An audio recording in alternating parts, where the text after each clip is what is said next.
Welcome back guys. So today I'll be discussing Code Forces round 653, problem number second, multiply by 2, divide by 6. So we are given an integer n and we need to multiply. We can perform two operations basically, either multiply this number by 2 or divide it by 6, and we need to obtain 1.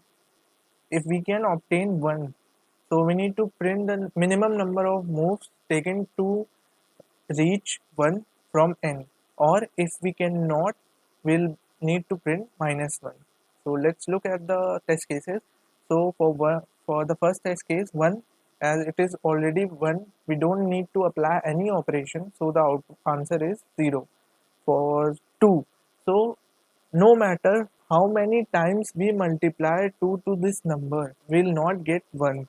Now coming to 3, so if we multiply 3 with 2, it would become 6. Now 6 is divisible by 6. Need two operations to make it to 1. First multiply it by 2, make it 6, and then divide. Now let's look at some custom test cases because the numbers are very big. Let's go and see some small numbers.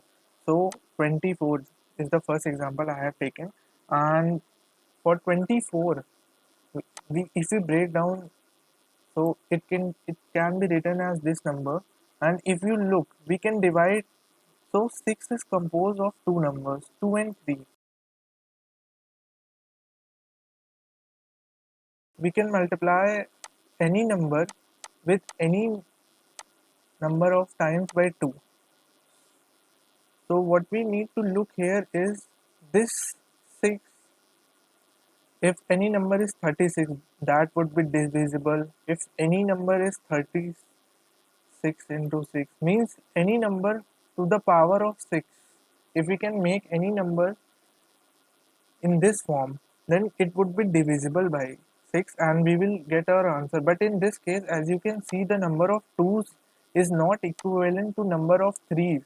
So we cannot make this number equals to 1. So the output would be -1 for this example.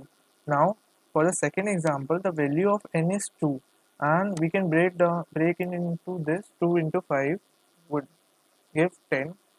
You can clearly see we have no 3, and multiplying 2 with 2 any number of times will not give us 3, any 3 here. So it would not be in the form of 6 to the power n. So the output of this would be also -1. Now let's look at this case. Here the number of 3 is 2. So as we know, we can multiply this number with any number of 2.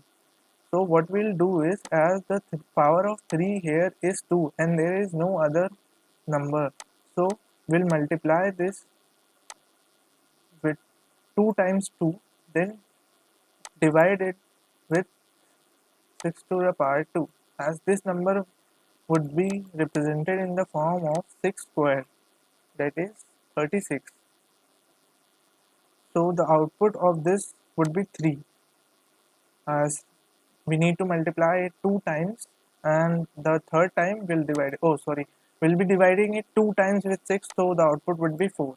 Now let's look at the solution.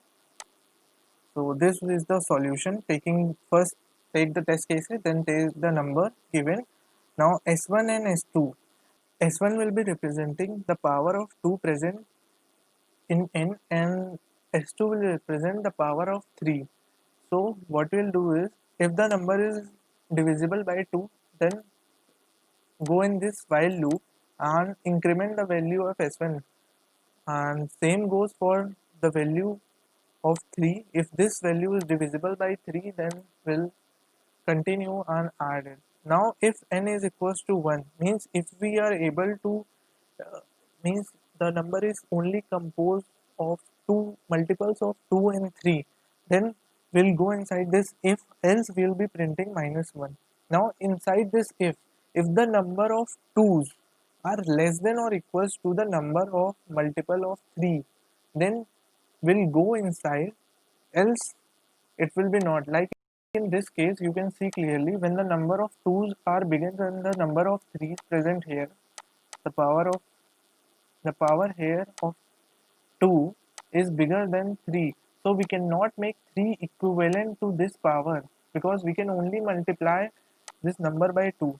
So the output would be -1 in such cases here. And here what we are doing is we are finding the minimum of S1 and S2 and we are decrementing this by answer, the minimum value, and then at the end we'll increment the answer with the value of S2 into S2. So this is the solution. I'll provide the link of the solution in the description. You can check. I hope you liked this video, and if so, then hit the like button. And if you are new, don't forget to hit the subscribe button, and also don't forget to hit the bell icon.